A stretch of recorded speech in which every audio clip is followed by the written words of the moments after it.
the Kentucky Derby. They're off in the Preakness. They're off to the Belmont Stakes. Two guys in a crown ready to crown a new champion. Joe Kristufek, who's already at Churchill Downs. I'm Bram Weinstein, on my way this weekend. Hopefully we'll both be winners. I doubt it, considering the field is so deep. There is no way we're going to agree on anything. What do you see, Joe? Yeah, maybe an 8-horse exacta box, Bram. 3-1 on Nyquist, 10-1 on a host of others. Not sure who the second choice is going to be. You're either with Nyquist or against him. If you're against him, you have quite a few choices. You know, I think like you could reasonably say there's at least 5 horses here that you can make a solid case can win. There's probably more than that. We're going to limit it to 5, and let's start with Nyquist because we both agree, obviously, he should be the favorite here. Undefeated champ, and he's training great, and, you know, he is a very smart horse, and he is the one to beat, but he's going to be the favorite. We both like to beat the favorites. That's why we're going to give you some other horses. Yeah, and Mohaymen, who's going to start right outside of him, had a clunker with him in the Florida Derby, but clearly has the goods to beat him as well. Yeah, there's no doubt about it. Dry, fast track, aggressive training. Mohaymen can easily bounce back, Bram. But I like Destin, the other gray. There's 5 grays in this field. Destin, the Tampa Bay Derby winner, hasn't run in 8 weeks. Top Pletcher's the man to get him there. Javier Castellano is the jockey, and he's got the pedigree to get the job done. Yeah, I'm doing different connections here with Creator, but his best race was his last race. However, if the ceiling is still high and Mohaymen and Nyquist run into some trouble, he could be the one to steal it. What about Outwork?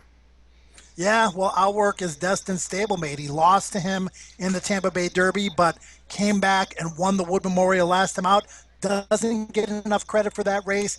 He's going to be forwardly placed. Not sure there's a ton of speed in the Derby. He might last to win it. I like Mo Tom here, too. He's been extremely unlucky in the prep races. His traffic's been the reason why he hasn't had a win, I think, on his resume to this point. You're going to get a really good price for him, and that's something that's enticing to me. How about Suddenbreakingnews?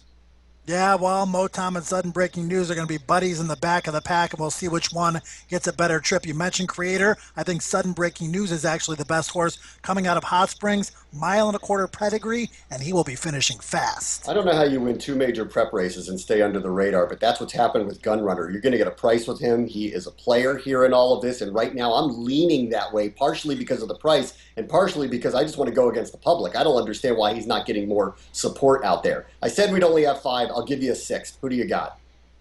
Well, it's Danzig Candy. He's the speed of the race. If he's able to get on the front end, slow the pace down, dictate terms, he might forget to stop and pull a potential war emblem victory like a Kentucky Derby wire job is possible, especially this year. I can't believe neither one of us talked about Exaggerator after what he did in the Santa Anita Derby, but there you go. Field is deep. And because of that, I'm going to make a bold statement to you. There's not going to be a Triple Crown this year. This field is way too deep for that to happen.